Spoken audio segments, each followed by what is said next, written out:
Alright guys, and welcome to another video. So Blizzard have actually announced that they're going to do fresh servers for Wrath of the Lich King Classic, and today I want to talk about why they're probably going to cause more issues than solve issues. Quickly before we begin guys, I do have a video on my second channel out right now about how to play Fable 2 on PC.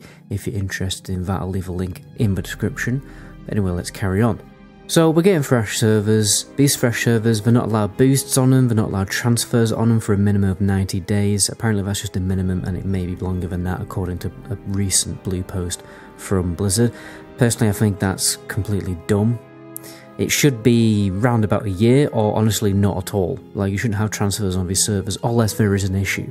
Overall I just think the concept of fresh servers is a very worrying curveball. I have no idea what's going to happen here.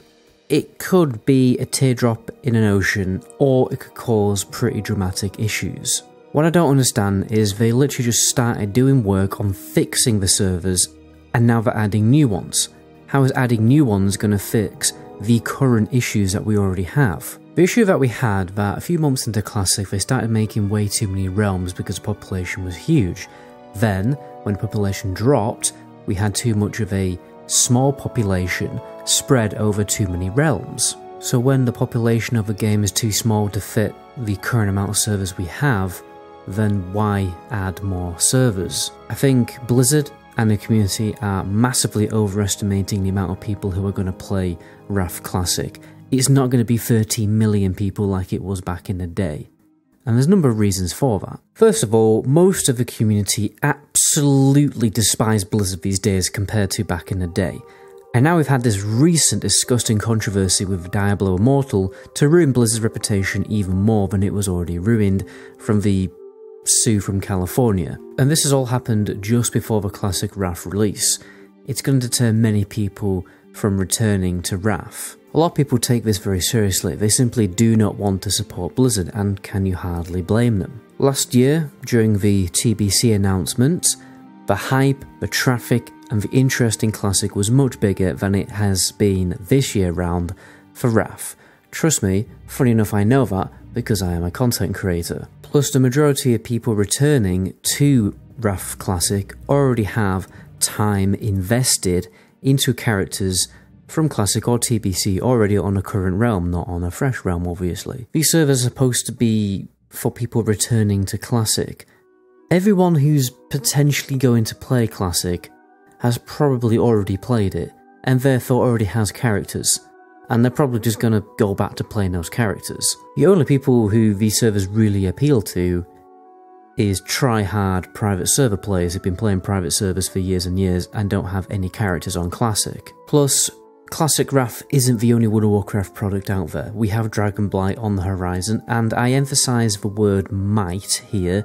It might be a good expansion to also deter people from playing Classic. I mean, if Classic Wrath was the only option and retail didn't exist, then yeah, fair enough. We probably would need more servers, but we don't. And then 1 year into Wrath of the Lich King, the population will drop off even more significantly, just like it did in TBC. This will likely happen around Trial of the Grand Crusader era, since it's a short, quick, pump and dump raid that isn't interesting enough to keep people around playing it for 4 months, especially if they do actually decide to only have 2 difficulty modes for it instead of 4. And then you've got to think, what will happen to the servers at that point? There's a number of scenarios. The servers currently with dwindling population will be killed off if many of those players on those realms re-roll to the fresh realm.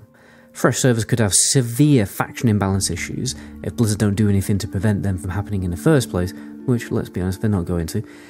And these servers are locked, so whatever happens, that's it. That's what you get. There will be long-term damage. What is guaranteed is no matter what happens, Blizzard will remain inactive and not fix issues while they're happening, but rather after they've happened, and not prevent them from happening in the first place. It's actually quite hilarious how people think the economy reset on these fresh servers will be a good thing. Fair enough, it'll be a good thing for 2 months, but the bots will flood this server because they know that they can make more IRL money selling gold on that server, since lower amounts of gold will be worth more money because less people on the entire server have gold. And then the gold buying will begin and the GDKPs will begin. Give it a few months, these fresh servers will probably just be as bad as the rest of them. When it comes to actually talking about the World of Warcraft economy, it is literally the most futile thing to talk about in your life. Because bots and GDKPs cause issues, but then weirdly also fix issues. Simple fact of the matter is, an economy in the real world, or economy in an MMO, is always going to have issues. No matter what you do, there's never going to be a good economy.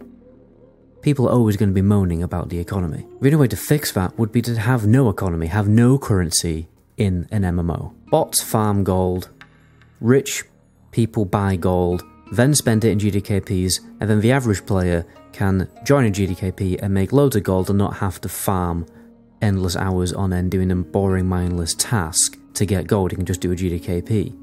You see, it causes issues and also kind of fixes issues, because, you know, who wants to sit around farming like working in a video game? But then the issues are that it's making the game pay to win, because people can buy gold and then buy gear. But anyway, that is a little bit of a tangent. Overall, I think these fresh servers, first of all, they're too late. They should have happened in TBC Classic instead. That would have been a better time to do them. And Blizzard should just be working on fixing the current servers rather than making new ones.